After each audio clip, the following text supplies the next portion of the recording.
வணக்கம்.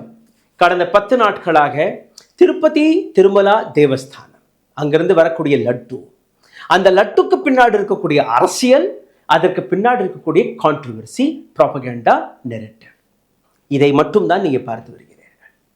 கோதி மீடியா ஒரு பக்கம், பிஜேபியின் ஐடி விங் இன்னொரு பக்கம், இங்கிலீஷ் மீடியா இன்னொரு பக்கம். இந்த அனைத்து நெரேஷனையுமே, இந்த அனைத்து ப்ராபகண்டாவையுமே பரப்பக்கூடிய அந்த ஐடியா வெளிவந்த இடம் ஆந்திர பிரதேசத்தின் சீஃப் மினிஸ்டர் வழியாக. அதே அரசாங்கத்துடைய deputy chief minister Pawan Kalyan அவருடைய ஆங்கிரி ஹிந்துத்வா லீடர், அந்த ப்ரொஜெக்ஷன், இந்த அனைத்திற்கு பின்னாடி இருக்கக்கூடிய உண்மை எங்கேயோ மறைந்துவிட்டது. அந்த உண்மை ஜூலை மாதத்திலேயே 23ஆம் தேதி ஜூலை மாதம் 2027ஆம் ஆண்டு இந்த ரிப்போர்ட் வழியாக சந்திரபாபு நாயுடு அவர்கள் கையில் போனது. அப்போ இந்த நெரட்டு, இந்த ரிப்போர்ட்டை யார் தயாரித்தது, எப்படி தயாரித்தது, இதற்கான உண்மையை யாராலும் அறிந்தார்களா? இந்த ரிப்போர்ட்டில் இருக்கக்கூடிய உண்மையை உங்களிடம் கொண்டு வந்து சேர்த்தார்களா? என்னுடைய முதல் கேள்வி. இந்த வீடியோ ஏற்கனவே நீங்க பார்த்த பல வீடியோக்கள் போன்று இருக்காது. என்னுடைய வீடியோ மட்டுமல்ல, பல்வேறு நியூஸ் மீடியாவில் நீங்கள் பார்த்த அந்த கதையை நான் ரிப்பீட் செய்ய போவதில்லை. அது போன்ற பல வீடியோக்களை நீங்கள் பார்த்திருப்பீர்கள். இங்கே இருக்கக்கூடிய முதல் கேள்வி, ஸ்ரீவாரி லட்டுவேல் கலப்படம் என்கிற பேரில் மாட்டுக் கொழுப்பு, பன்றி கொழுப்பு மற்றும் மீன் எண்ணெயை கலந்தார்களா இல்லையா? கோடிக்கணக்கான பக்தருடைய நம்பிக்கை சிதைக்கப்பட்டதா இல்லையா? மிக முக்கியமான 2 கேள்விகள். இந்த 2 கேள்விகளையும் நீங்கள் பார்க்கும்போது எப்படி டிடிடி இதை டிஃபைன் செய்தது, எப்படி இதை டிஃபெண்ட் செய்தது என்று நீங்கள் பார்க்க வேண்டும். டிஃபைன் அண்ட் டிஃபெண்ட் ரெண்டுமே நீங்கள் பார்க்க போகிறீர்கள். இதற்கான விளக்கத்தை நீங்கள் பார்த்தீர்கள்னா, டிடிடியுடைய எக்ஸிக்யூட்டிவ் ஆஃபீஸர் ஷாமலா ரெட்டி என்ன கூறுகிறார், அதை நீங்கள் கேளுங்கள். இதற்கு பின்னாடி பல விஷயங்கள் இருக்கிறது, பார்க்க வேண்டும். பாருங்கள். Adulterer ghee, 4 tankers have been kept aside, and then they were kept aside so that they can be used when the reports come clear. But the reports unfortunately didn't come clear, then we rejected, we sent away, and then we stopped from that supply. இவர் கூறிய விஷயம், 10 drug வந்தது, அந்த 10 ட்ரக்குகளில் 4 ட்ரக்குகள் அதை நாங்கள் மோப்பம் பிடித்து பார்த்தோம், அதில் ஏதோ கலப்படப்படுவதாக எங்களுக்கு தெரிய வந்தது, அதனால் நாங்கள் அதை திருப்பி அனுப்பிவிட்டோம், ஆனால் அதற்கான சாம்பிள்ஸ்களை நாங்கள் லேபிற்கு அனுப்பினோம். Angry young man, angry Hindu leader Pawan Kalyan, அவருடைய கோபத்தையும் நீங்கள் பார்க்கவில்லை, அதையும் நீங்கள் பாருங்கள். இதற்கு பின்னாடி தான் இந்த ஒட்டுமொத்த டாக்குமெண்ட்டையுமே நான் உங்களுக்கு முன்னாடி எடுத்து வைக்க போகிறேன். பாருங்கள். சோயாபீன் ఉంది, sunflower, olive oil, rapeseed, linseed, wheat germ, maize germ, cottonseed, coconut, palm oil తో పాటు fish oil, beef tallow, lard. Fish oil మీకు తెలిసిందే, చేపల నుంచి ఎక్స్ట్రాక్ట్ చేసిన నూనె. சரி, அடுத்தபடியாக த்ருவ் ராட்டி, ஒரு மிக பிரபலமான யூடியூபர், ஒரு ரீட்வீட் செய்திருக்கிறார். TTD official handle had tweeted about Laddu sample test best ghee on 21st June 2024 by Shamala Rao, who was appointed as TTD executive officer appointed by TDP government, which is Chandrababu Naidu's government. அவரே அதை நீங்கள் பார்த்தீர்களா, மோப்பம் பிடித்து பார்த்து கொண்டிருக்கிறார். Tirupati தேவஸ்தானத்தில் best quality key இருக்கிறதாக அவரே அந்த முத்திரையை கொடுத்திருக்கிறார். இன்னைக்கு என்ன நடந்தது என்று நீங்கள் ஒவ்வொன்றாக பார்க்க போகிறீர்கள். என் கையில் இருக்கக்கூடிய இந்த லேப் டெஸ்ட், இங்கிருந்தான் இந்த ஒட்டுமொத்த விவகாரமே வெளிவந்தது. சந்திரபாபு நாயுடு அவர் கூறிய ஒரு ஸ்டேட்மெண்ட், திருப்பதி தேவஸ்தானத்துடைய லட்டுவில் ஆனிமல் ஃபேட் இருந்ததாக கூறுகிறார். அடுத்த நாளே நீங்க பார்த்தீர்கள்னா NDDB கால்ஃப், இந்த ஆனந்தில் இருக்கக்கூடிய, குஜராத்தில் இருக்கக்கூடிய இந்த லேப்ல இருந்து வெளிவரக்கூடிய இந்த ரிப்போர்ட், இது மக்களுக்கு முன்பு எடுத்து வைக்கப்படுகிறது, மீடியா வழியாக வெளிவருகிறது. ஆனால் இந்த லேப் ரிப்போர்ட்டில் நீங்க பார்த்தீர்கள்னா, ராவ் அவர்கள் கூறும்படி 4 சாம்பிள்ஸ்களை நாங்கள் தனியாக எடுத்து திருப்பதி வரலாற்றிலேயே முதல் முறையாக நாங்கள் அடல்ட்ரேஷன் டெஸ்ட்டுக்காக அனுப்பணும் ஆனந்தில் இருக்கக்கூடிய NDDB என்கிற இந்த லேபிற்கு. சரி, அங்கே என்ன கண்டுபிடித்தார்கள்? அந்த எனெக்ஷரை நான் உங்களுக்கு எடுத்து காட்டுகிறேன். எனெக்ஷர் நம்பர் 1, 8 பக்கங்கள் கொண்ட இந்த ரிப்போர்ட் என் கையில் இருக்கிறது. அதிலிருந்து முக்கியமாக 4 பக்கங்கள் இருக்கிறது. இந்த Annexure 1 நீங்கள் பார்த்தீர்கள்னா, Annexure 1 has 3 level of columns. 1, 2 and 3. இந்த முதல் இடத்தில் நீங்கள் பார்த்தீர்கள் உங்களுக்கு புரிய வரும். எஸ் வேல்யூ எவ்வளோ இருக்கணுமோ அதை விட குறைவாக இருப்பதாக எழுதியிருக்கிறார்கள். எஸ் வேல்யூனா என்ன? எஸ் வேல்யூவை பற்றி நீங்கள் பார்த்தீர்கள்னா இந்த கலப்படம் அது சுத்தமான நெய்யா இல்லையா, அந்த கலப்படம் லெவல். அப்படி எஸ் வேல்யூ குறைந்ததாக நீங்கள் பார்த்தீர்கள்னா ஆமாம் இது குறைந்தது. இதன் வழியாக என்ன கண்டுபிடிக்கப்பட்டது? இதில் கலப்படம் இருந்தது. It is an adulterated ghee. இது தெளிவாகிவிட்டது. சரி, ஃபர்ஸ்ட் பாயிண்ட் இஸ் கிளியர். நெய் வந்து சுத்தமான நெய் அல்ல, அதில் கலப்படம் இருக்கிறது. இந்த இடத்தில் தான் பல்வேறு நபர்கள் கோட்டை விடுகிறார்கள், அந்த தவறை கண்டுபிடிக்க முடியாமல் தத்தளிக்கிறார்கள். இந்த இடத்துல இன்னொரு லேப் டெஸ்ட் ரிப்போர்ட்டை நான் உங்களுக்கு எடுத்து காட்டுகிறேன். இந்த லேப் டெஸ்ட் ரிப்போர்ட்டை நீங்கள் பார்த்தீர்கள்னா 2 லேப் டெஸ்ட் ரிப்போர்ட்ஸ்கள் இருக்கிறது. Test number 1 and test number 2. அதாவது என்டிடிபி ஒரு டெஸ்ட்டை மட்டும் செய்யவில்லை, 2 டெஸ்ட்களை செய்திருக்கிறார்கள். முதல் டெஸ்ட்டை நீங்கள் பார்த்தீர்கள்னா இந்த இருக்க அந்த முதல் டெஸ்ட்டில் நீங்கள் பார்த்தீர்கள்னா நெய் அனைத்து சோதனைகளிலும் பாஸ் ஆகியிருக்கிறது. First test was passed by the same lab. ஆனால் 2வது டெஸ்ட் வரும்போது தான் இந்த பிரச்சனை வெளிவருகிறது. அதாவது இந்த எஸ் வேல்யூ பிரச்சனைகள் இந்த இடத்தில் அடல்ட்ரேஷன் இருப்பதாக அந்த 2வது ரிப்போர்ட் வெளிக்காட்டுகிறது எழுதியிருக்கிறார். இந்த ரிப்போர்ட்டை பொறுத்தவரையில் நிச்சயமாக அடல்ட்ரேஷன் அதாவது கலப்படம் நடந்ததை உறுதிப்படுத்தி விட்டார்கள். ஆனால் எந்த விதமான கலப்படம், அதில் மாட்டுக்கறி, மாட்டு கொழுப்பு இருந்ததா, பன்றி கொழுப்பு இருந்ததா, மீன் எண்ணெய் இருந்ததா, இதற்கான விளக்கத்தை நான் பின்னாடி கொடுக்கிறேன். ஆனால் இதே ரிப்போர்ட் படி நீங்கள் பார்த்தீர்கள்னா சரி, Annexure 1ல இருக்கக்கூடிய காலம் 2வை நீங்கள் பார்க்கணும். காலம் 2வில் நீங்கள் பார்த்தீர்கள்னா S value equation of its suspected adulteration. இந்த வார்த்தையை நீங்கள் கவனமாக பாருங்கள். சஸ்பெக்டட் அடல்ட்ரேஷன், சந்தேகமான பொருட்கள். இந்த நெய்யில் இதெல்லாம் கலந்ததாக எங்கேயுமே எழுதவில்லை, இதெல்லாம் கிடைத்ததாக எங்கேயுமே எழுதவில்லை. இது வந்து சந்தேகப்படும்படி இருக்கிறது. என்ன சந்தேகம்? இதில் soybean oil, sunflower, olive, rapeseed, linseed, wheat germs, maize, coconut seeds, fish oil, இது போன்ற விஷயங்கள் இருப்பதாக சந்தேகப்படுகிறோம். இல்லை இதில் கோகனட் அண்ட் பாம் ஃபேட்டும் இருக்கலாம், சந்தேகப்படுகிறோம். Palm oil and beef tallow, beef fat இருக்கலாம் என்று சந்தேகப்படுகிறோம்.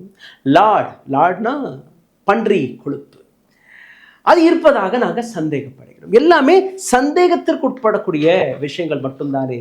இதெல்லாம் இருப்பதாக எங்கேயுமே இந்த லேப் டெஸ்ட் எடுத்துக்காட்டவே இல்லை. 14 முறையான ஃபேட் இருக்கிறது. ஆனால் அந்த 14 எந்த ஃபேட் இந்த நெய்யில் கலந்திருக்கிறது என்று எங்கேயுமே எழுதவில்லை. இது உங்கள் கையில் நான் காட்டுவது அதே ரிப்போர்ட்டில் இருக்கக்கூடிய 2வது காலம் சஸ்பெக்டட் மட்டும்தான் கூறுகிறார்களே, இதெல்லாம் இருப்பதாக எங்கேயுமே கூறவில்லை. ஆனால் டிவி மீடியா இந்த சஸ்பெக்டட் என்று கூறக்கூடிய விஷயத்தை வைத்து ஒட்டுமொத்த ஸ்டோரியை நரேட் செய்து விட்டார்கள். இந்த இடத்தில் என்ன வெளிவந்தது? நான் 2வது ரிப்போர்ட் ஃபெயில் ஆனது என்று கூறினேன். இந்த ரிப்போர்ட் 2வது ரிப்போர்ட்டை நீங்கள் பார்த்தீர்களா, தெளிவாக அவர்கள் எழுதிய விஷயம். இதில் ஃபேட்டி ஆசிட் ப்ரொஃபைல் கண்டுபிடிக்கப்பட்டது. பீட்டா சிட்டோட்ரோல் இருப்பதாக கூறியிருக்கிறார்கள்.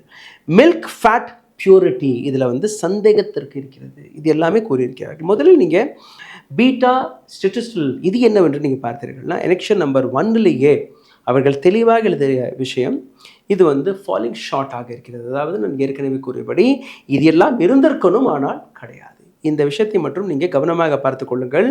இதை நாம் பின்னாடி பார்க்க போகிறோம். S value is calculated use to check milk fat purity. பாலில் இருக்கக்கூடிய கொழுப்புடைய பியூரிட்டி எப்படி கீயாக மாறுகிறது, கீ அதாவது நெய்யில் எந்த விதமான அடல்ட்ரேஷன் இருக்கிறதா இல்லையா என்பதை பார்ப்பதற்கு தான் இந்த எஸ் வேல்யூ டெஸ்ட், பீட்டா சிட்டிஸ்ட்ரோல் என்று கூறக்கூடிய இந்த டெஸ்ட் அங்கே நடக்கிறது. அடுத்தபடியாக நான் காட்டிய அந்த 14 முறையான fat, foreign animal fat content, வெறும் அனிமல் ஃபேட் மட்டும் கிடையாது, இதில் வெஜிடபிள் ஃபேட்ஸும் இருக்கிறது, வெஜிடபிள் ஆயிலும் இருக்கிறது. அப்போ 14 முறையான soybean, sunflower, olive oil, beef tallow, lard, fish oil, இது போன்று கூறக்கூடிய 14 வகையான இந்த பொருட்களில் எத்தனை பொருட்கள் இதில் இருப்பதாக எந்த விதமான விளக்கமும் இந்த டெஸ்ட் ரிப்போர்ட் காட்டவில்லை. 8 பக்கங்கள் அனைத்தையுமே நாம் பார்த்திருக்கிறோம், எங்கேயுமே காட்டவில்லை. இந்த இடத்தில் டிடிபியுடைய ஸ்போக் பர்சன் வெங்கடரமண ரெட்டியுடைய ஒரு ஸ்டேட்மெண்ட்டை நான் உங்களுக்கு எடுத்துக்காட்ட பார்க்கிறேன். He agrees that animal fat is just one of the possibilities. Animal fat ஒரே ஒரு சந்தேகத்திற்கு இருக்கக்கூடிய பொருளாக இருக்கிறது. அது முழுக்க முழுக்க இதில் அது கலந்திருக்கிறார்களா இல்லையா என்று எங்களுக்கும் தெரியாது என்று அவரே கூறியிருக்கிறார். இப்போதான் நீங்கள் அதே அனெக்ஷருக்கு வந்து விடுங்கள். அனெக்ஷரில் இருக்கக்கூடிய இந்த 3வது பக்கம், இதில் தான் எல்லாமே தெளிவாக போகிறது. இந்த 3வது இடத்தில் நீங்கள் பார்த்தீர்கள்னா 2வது லைனில் how under circumstances listed hereafter a false positive result can be obtained. circumstances வழியாக நீங்கள் பார்த்தீர்கள்னா ஒரு ஃபால்ஸ், ஒரு நம்பிக்கை இல்லாத, அதை நீங்கள் உறுதிப்படுத்த முடியாத ஒரு ரிசல்ட்டும் வெளிவரலாம். எப்படின்னு நீங்கள் பாருங்கள். ஒரு பசுமாடாக இருக்கட்டும் அல்ல எருமை மாடாக இருக்கட்டும், ரெண்டுக்குமே இது பொருந்தும். அதிகமான வெஜிடபிள்ஸ், அதாவது காய்கறிகளை நீங்கள் மாற்றுக்கு கொடுக்கும்போது ஒரு ஃபேட் உருவாகிறது. அதே போன்று குறைவாக ஒரு மாற்றுக்கு நீங்கள் தீனி கம்மியாக போட்டீர்கள்னாலும் ஒரு விதமான ஆசிட் ஃபேட் உருவாகிறது. பசுமாடு இல்லை எருமை மாடு கொலஸ்ட்ராலுடைய ட்ரீட்மெண்ட்டுக்காக அது போனால் அங்கேயும் இது போன்ற ஆசிட்கள் உருவாகும் உடம்பில். இது இங்கே எழுதியிருக்கிறார்கள்.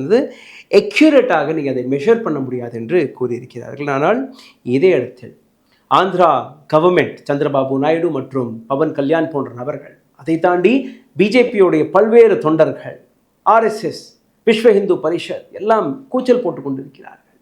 இன்னொரு பக்கம் டிவி ஆங்கர்ஸ், மோடி பக்தர்கள், இவர்கள் கேட்கக்கூடிய கேள்வி எதுவாக இருந்திருக்க வேண்டும்?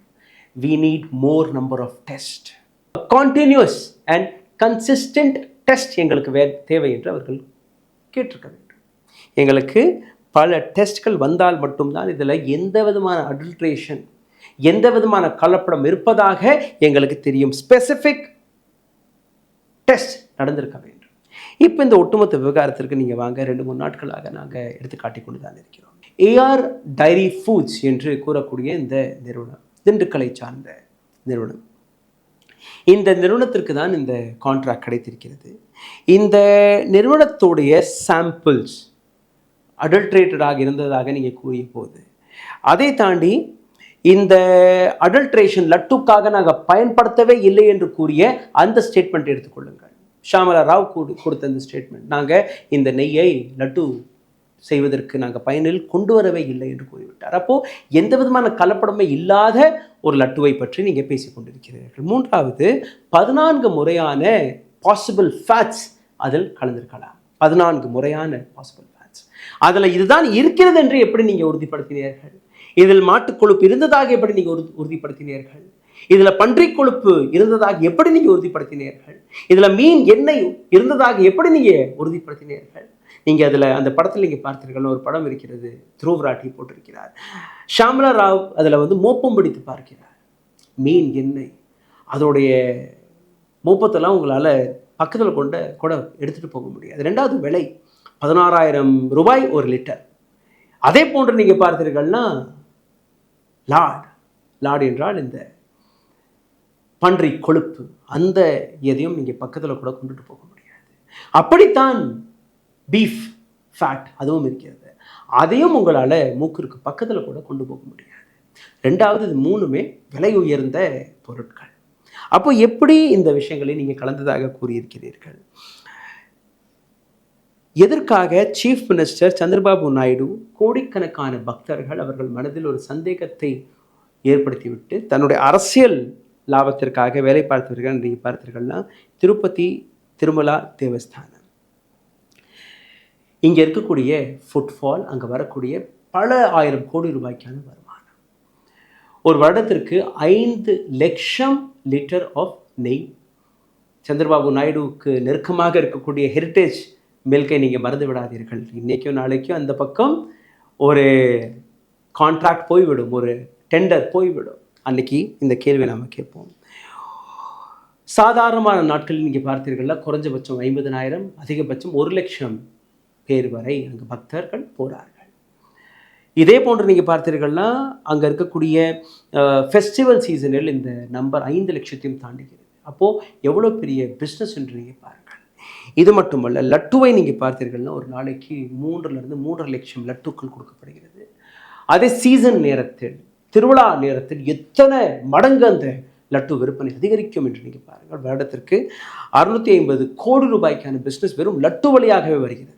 அதை தாண்டி அங்கே இருக்கக்கூடிய கடைகள், அங்கே இருக்கக்கூடிய சாப்பாடு உணவகங்கள், அங்கே இருக்கக்கூடிய ஹோட்டல் இண்டஸ்ட்ரி, மற்ற விஷயங்களை நீங்கள் பார்த்தீர்கள்னா கணக்கே போட முடியாது. அந்த அளவில் அங்கே வருமானம் வருகிறது. இது எல்லாமே அங்கே ஒரு மிக முக்கியமான விஷயமாக இருக்கிறது. ரெண்டாவது, ஜெகன்மோகன் ரெட்டி சீஃப் மினிஸ்டராக பதவியேற்ற அடுத்த நாளிலிருந்து அவர் டார்கெட் செய்யப்படுகிறார். சந்திரபாபு நாயுடு வழியாக, இன்னொரு பக்கம் பிஜேபி வழியாக. காரணம் அவருடைய மதம், அவர் ஒரு கிறித்துவர் என்று. இவர்தான் முதல் சீஃப் மினிஸ்டரா என்று நீங்கள் பார்த்தீர்களா? கிறித்துவ சீஃப் மினிஸ்டரா பார்த்தீர்களா? கிடையாது. YSR ரெட்டி அவருடைய தகப்பனார், அவரும் ஆந்திராவுடைய சீஃப் மினிஸ்டராக இருந்த நபர். அவர் மீதும் பல்வேறு குற்றச்சாட்டுகள், பல்வேறு ஊழல் குற்றச்சாட்டுகள் எல்லாம் இருந்தது. திருப்பதி எட்டு பல்வேறு கான்ட்ரவர்சிஸ்களும் இருந்தது. அவர் மறைந்து போனார். ஆனால் இந்த அனைத்து விஷயத்தையுமே அறிந்த தெரிந்த அரசியல்வாதிகள் எப்படி அதை தன்னுடைய அரசியல் லாபத்திற்காக கொண்டு வருகிறார்கள், திசை திருப்புகிறார்கள் என்று நீங்கள் பார்க்க வேண்டும். இந்த என் கையில் இருக்கக்கூடிய இந்த ரிப்போர்ட்டை பற்றி நான் உங்களுக்கு எடுத்து காட்டினேன். இந்த ரிப்போர்ட் அரசியல்வாதிகள் கையில் நிச்சயமாக இருந்திருக்கும், மீடியா கையில் நிச்சயமாக இருந்திருக்கும். ஆனால் யாருமே இந்த ரிப்போர்ட்டை பற்றி பேசவில்லை. அவர்கள் கம்யூனல் ஆங்கிளை மட்டும்தான் தூண்டி வருகிறார்கள். நீங்கள் பாருங்கள், மாதவி லதாவில் இருந்து தொடங்கி பவன் கல்யாண் வரை, ராஜா வரை அனைத்து நபர்களுமே இந்த அளவில் வெறுப்பை பரப்பி வருகிறார்கள். பாருங்கள். हमारा अस्तित्व, हमारा आस्था, सनातन धर्म और हिंदू का हर उस आस्था को बचाने के लिए अब हम चुप नहीं बैठने वाले हैं. एक पापी मुख्यमंत्री ने हमारे मंदिर को अपवित्र करने का षड्यंत्र किया गया. ఇష్టానికి మాట్లాడుతూ ఉన్నారు సనాతన ధర్మం మీద. అయ్యప్ప స్వామి మీద మాట్లాడతారు, సరస్వతి దేవి మీద మాట్లాడతారు, అల్లా మీద మీరు మాట్లాడగలరా? మహమ్మద్ ప్రవక్త మీద మీరు మాట్లాడగలరా? జీసస్ మీద మీరు మాట్లాడగలరా? ஏன் అందరూ కూర్చొని సనాతన ధర్మం మీద వినాయకుడి మీద జోక్లు వేస్తారు? இதை தாண்டி மக்களுடைய உணர்வுகள், இது ஒரு நேச்சுரல் ப்ராசஸ். மக்களுடைய நம்பிக்கை பாதிக்கப்பட்டிருக்கிறது. அப்படி என்று நீங்கள் பார்த்தீர்களா? கிடையாது. ஏற்கனவே எப்படி சோஷியல் மீடியாவில் ஒரு டூல் கிட் பரப்பப்படுமோ அதே முறையில் இங்கேயும் அந்த டூல் கிட் பரப்பப்பட்டிருக்கிறது. இந்த டூல் கிட்டை நீங்கள் பார்த்தீர்கள், உங்களுக்கு புரிய வரும் எப்படியெல்லாம் இந்த ப்ரொபகண்டாவை பரப்ப பார்த்தார்கள். இந்த இடத்தில் பீஃப் டாலு இல்லை போர்க் ஃபேட் இல்லை ஃபிஷ் ஆயில் என்று கூறும்போதே தெளிவாக இது ஒரு கிளியர் பொலிட்டிக்கல் கெயின்காக செய்ததாக உங்களுக்கு புரிந்திருக்கும் என்று நம்புகிறேன். TTD board, why did Chief Minister Chandrababu Naidu wait till September? TTD அல்ல சந்திரபாபு நாயுடு ரெண்டு பேர்கிட்டும் இந்த ரிப்போர்ட் இருந்தால் அப்போ ஏன் இவர்கள் செப்டம்பர் மாதம் வரை, ஜூலை மாதம் அன்னைக்கே இந்த ரிப்போர்ட் வெளிவந்து விட்டது, இந்த டேட்டெல்லாம் நான் உங்களுக்கு எடுத்து காட்டிட்டேன்.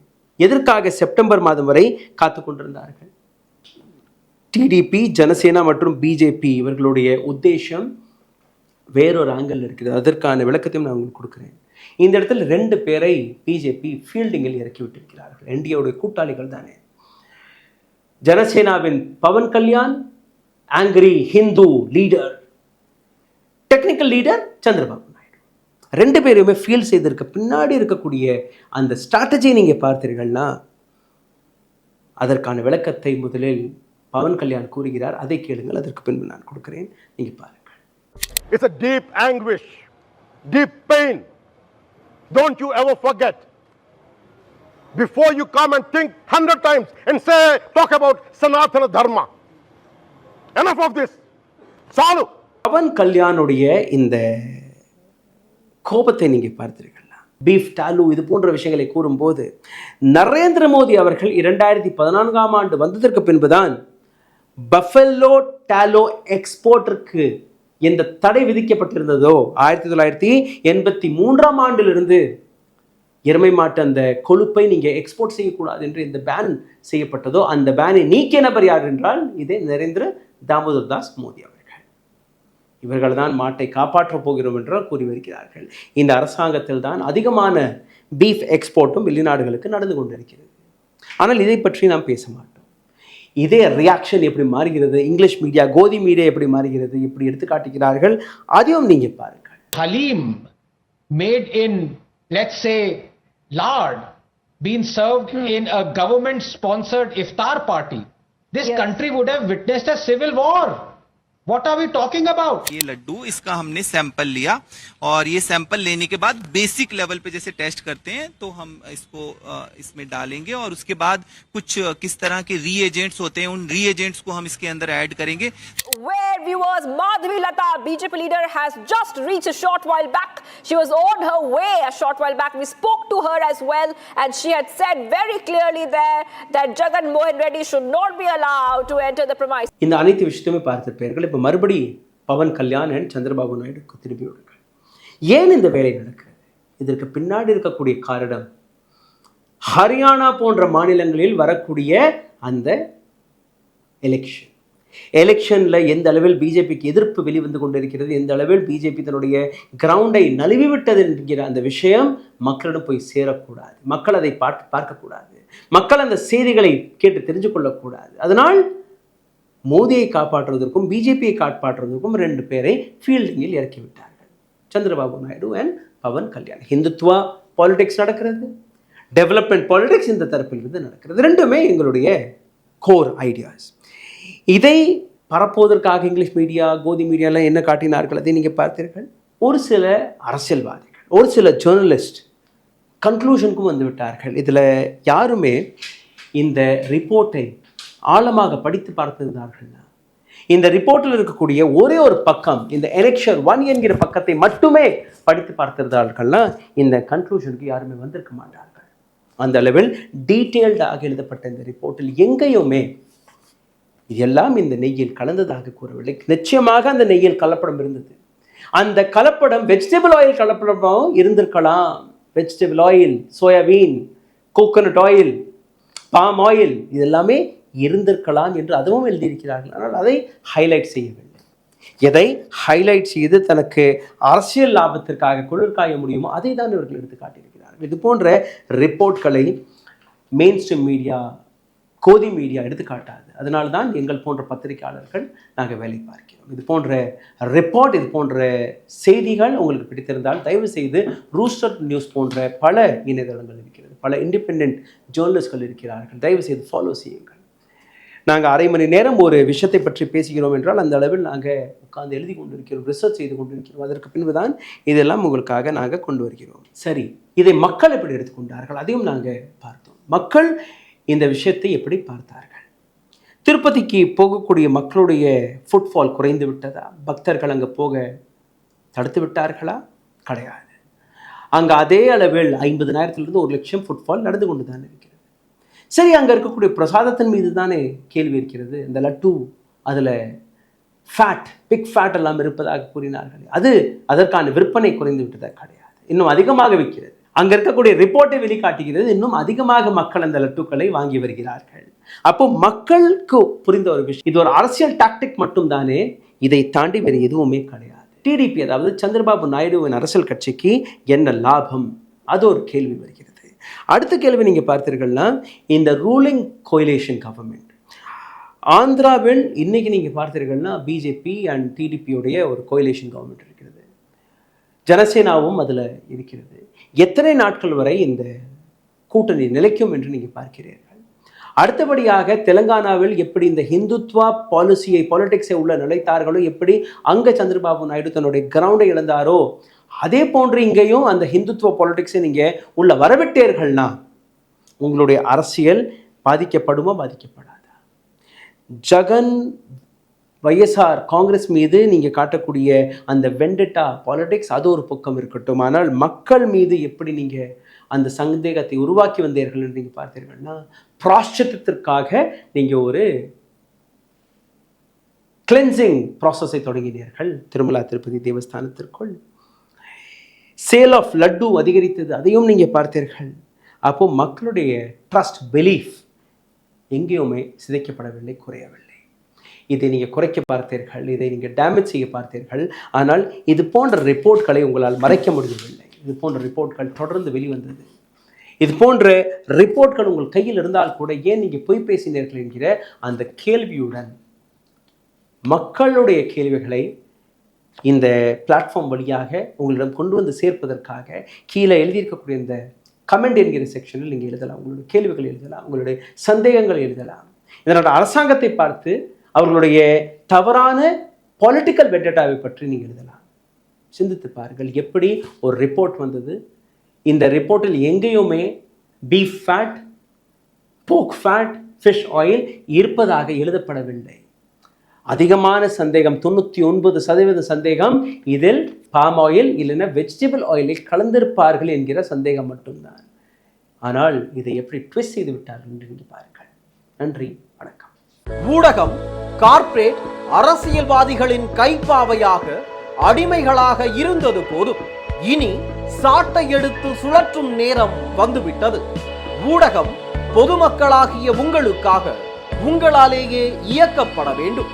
ஊடக சுதந்திரத்திற்காக உங்களின் பங்களிப்பை இன்றே அளித்திடுங்கள்.